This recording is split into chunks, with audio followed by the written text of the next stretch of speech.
Y.A.D. Totiro.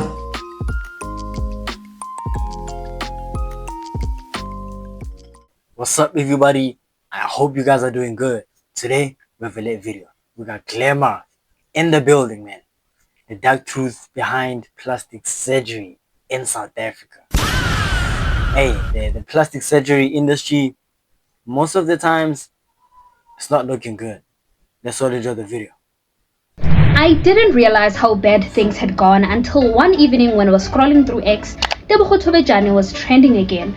Normally, I'd be curious to see what the drama was about, but this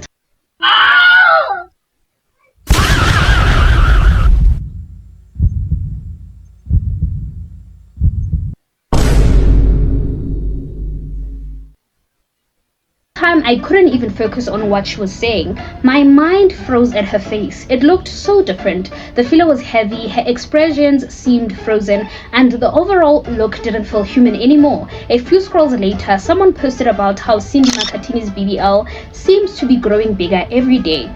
Then there was another post dragging Doromongi for her oddly shaped BBL. All of these combined made me think about it all. Instead of making them look better, these procedures were actually making them not worse because there was nothing wrong with them in the first place, but it's destroying them. Isn't it crazy though? There was nothing wrong with them from the first place, but they choose to destroy themselves. You know why? Because they're looking for this perfect feature in their minds, and there's nothing perfect.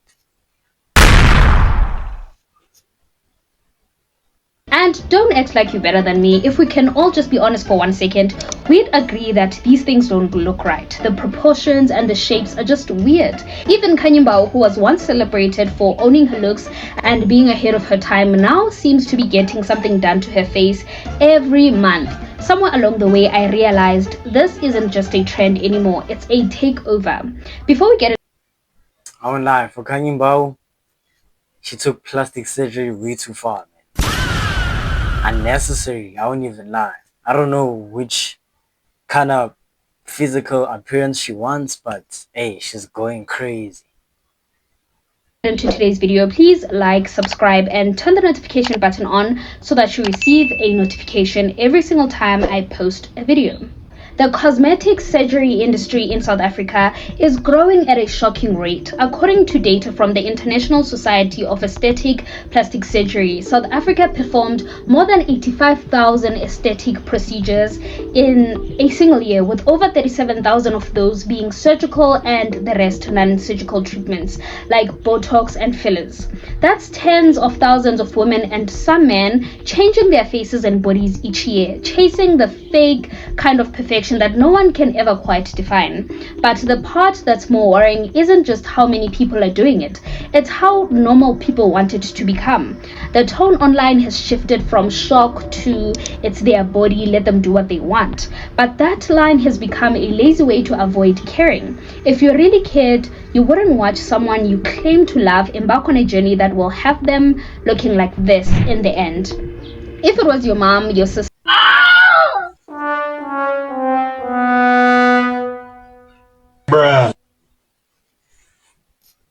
This is not looking good, bro. Look at this. I'm not judging, but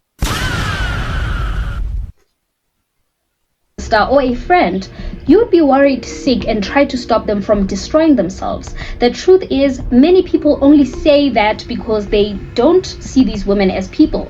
They see them as entertainment. You don't love or care for them as much as you claim to. That's the real reason you cheer when celebrities go under the knife or drastically change their appearance. It gives people something to talk about, something to trend.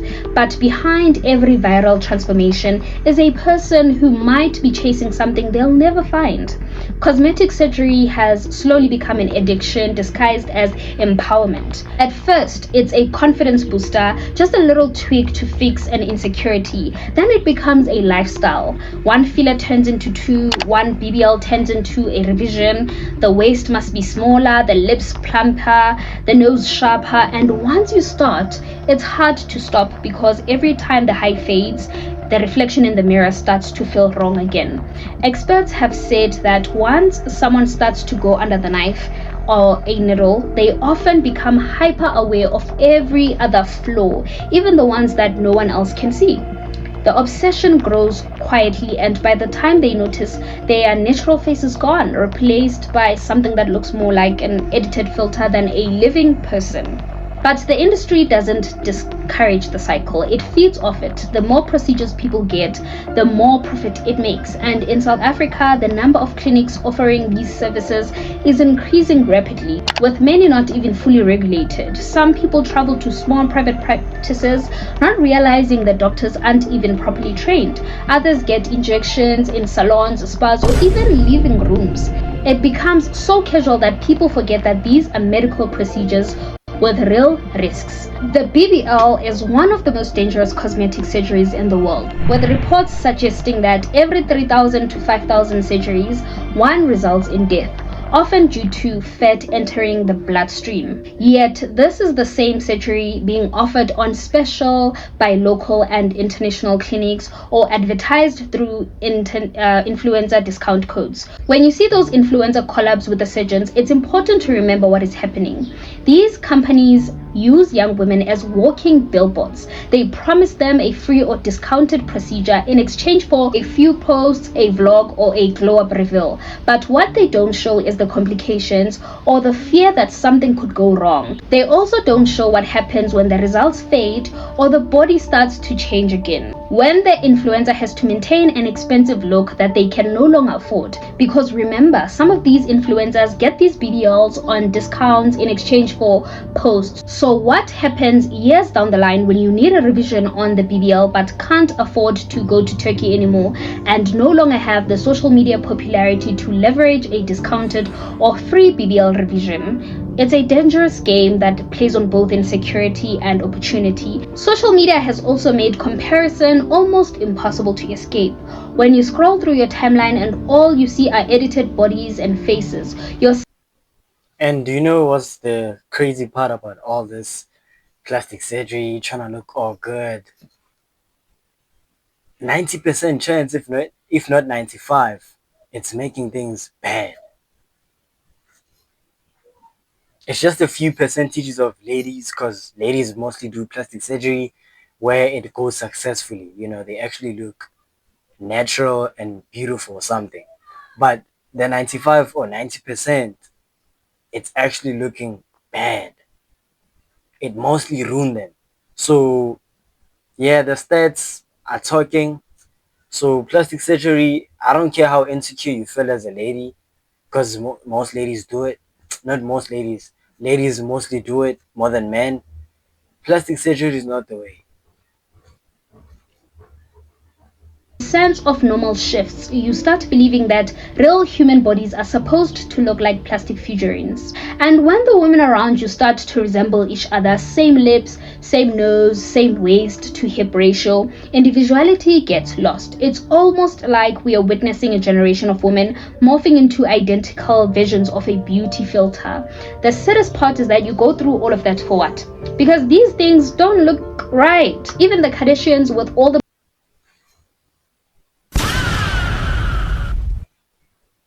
money in the world, look funny sometimes. So what are you even doing? Almost half of the South African women who did it didn't even need it. Mihlali had a nice behind, Tuli Pongolo looked perfect, Sain Buji got all the social media glory way before the BBL, so they clearly never needed it. The scary part is that it's not just celebrities anymore. Ordinary women, students, mothers, teachers are saving up for these surgeries as if they are a necessity.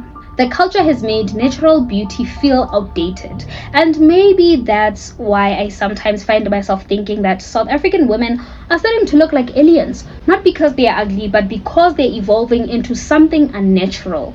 There's a certain hollowness in the eyes, the same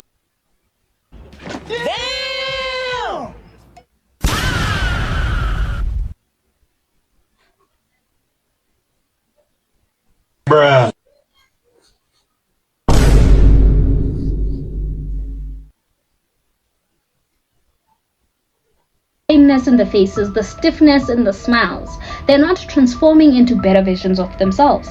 They are erasing themselves. They look like characters drawn from the same digital template. High cheeks, sharp jawlines, tidy noses, and bodies that seem impossible to sustain. Even internationally, the trend is obvious. The Love Island UK season 11 girls trended because people said they looked much older than their ages due to fillers and Botox. We have South Africans following in the same footsteps with fillers in their 20s, which is crazy because fillers were created for people in their 40s going up to fill skin that has loosened over the years because of aging, but they're now doing it in their 20s, which causes the opposite effect. So you're paying to look older. Filler that doesn't dissolve, by the way, it just migrates to different areas in your face, which results in what is called a pillow face. But no, you are going ahead. That is exactly where we are headed. Even with these big keyboard looking veneers, more and more people are getting them. We're moving towards a culture that mistakes artificial perfection.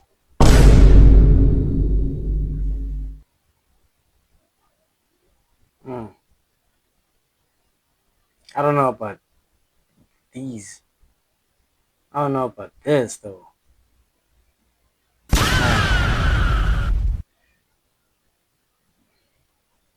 For progress. The saddest part is that these changes don't always come from vanity. Some come from pain. Some women grow up being criticized for their looks, being compared to others, being told they're not enough. And in that case, I can see why you may be tempted to see how better your life will be if you added some cushion on your sitting material. When they finally have money or excess, changing themselves feel like taking control.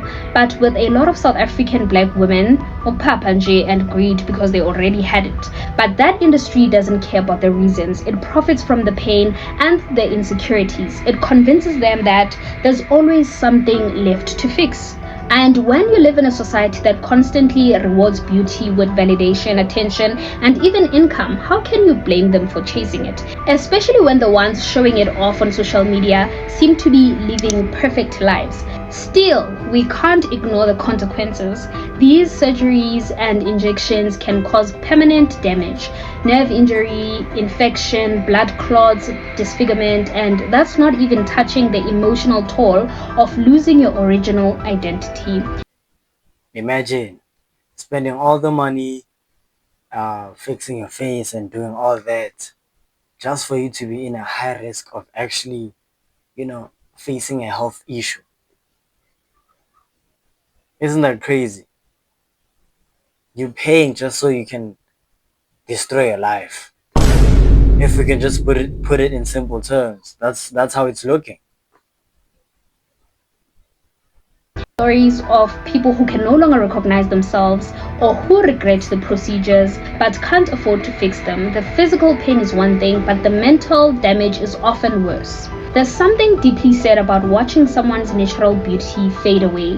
They're replaced by an artificial image that society applauds, but the person inside doesn't feel connected to at the end of the day. Maybe the bigger issue is that we don't talk about self-worth enough. We live in a culture that praises transformation more than healing. People are taught to change what's visible instead of what's internal. So it's not surprising that surgery feels like a solution. It's fast, visible, and celebrated. But it doesn't fix the root problem. If anything, it deepens it. You can't inject self-acceptance. You can't sculpt peace. You can't. And just to add more on what you said, like you can feel ugly, you know, and go do the surgeries and all that. But if you still feel ugly internally, you'd always want more on the plastic surgery part. And this is why they keep doing it more and more and more. They feel like there's more to do, but you just need to, like internally feel good within yourself. You get? So it's like, I don't care what kind of eyes you put, what kind of lips you inject, the buttocks, boobs, whatever. But if you don't feel good about yourself in the first place, no matter what you get, it won't be enough. So this is why they normally take extra miles in the surgery thing. People keep wondering, why do you keep, changing your lips? Because they don't feel good within themselves first. It all starts with you. So You just need to feel good first. Because if you don't feel good, you'll always want surgery and it'll end up being a mess. Can't lift your confidence the way you lift your buttocks. Those things have to come from within, and that's the part social media never teaches. In the end, I'm not saying women shouldn't have the right to do what they want with their bodies. Of course they can, and I'm not entirely against cosmetics procedures. It's how addictive they can get that worries me. How you usually can't stop after one procedure, how invasive and dangerous they are. We need to be honest about what's happening, because when too many women start looking like someone else, someone who doesn't even look human anymore, maybe it's time to pause and ask what we are really chasing. If every face looks filtered, every body looks manufactured, and every smile looks rehearsed, then what's left of authenticity? The world doesn't need more clones of perfection, it needs more real faces, real flaws, real confidence. It's not judgment to want better for women, it's care. Real support means saying you're enough, not go change yourself again. It means loving people in their natural state, not applauding them for erasing it. South African women are some of the most beautiful in the world, naturally, effortlessly, and powerfully. But somewhere along the way, we've allowed toxic culture of perfection to convince them that their beauty isn't enough. That's the real alien thing here, not the women themselves, but what the world is turning them into. The truth is, we are not becoming more beautiful, we are becoming more lost. I'd love to hear your thoughts on this matter. Be sure to engage in the comment section, but please remember to Amen. We're not stopping women for doing what they want, you know. It's your right. You can do whatever you want with your body and all that. But just a second thought, you know, before you take a journey of you slicing your skin, twisting your jaws, you know, uplifting your cheeks and all that, I think you should just like just give it a more thought behind it. Like really think about it. Like, do I wanna look like, you know, an alien, or do I wanna look more natural? Because these plastic surgeries don't look beautiful no more. They look artificial. And society mistakes artificial looking and beautiful the same thing. And it's not the same. You know, these people look more artificial now. And just give it a thought, ladies. We're not stopping you, but hey, don't let it, you know, take control over your mind. And yeah, tell me what you guys think down below. Comment. Yeah, the video was crazy though. I'm gonna catch you on that video. Love you. Take care.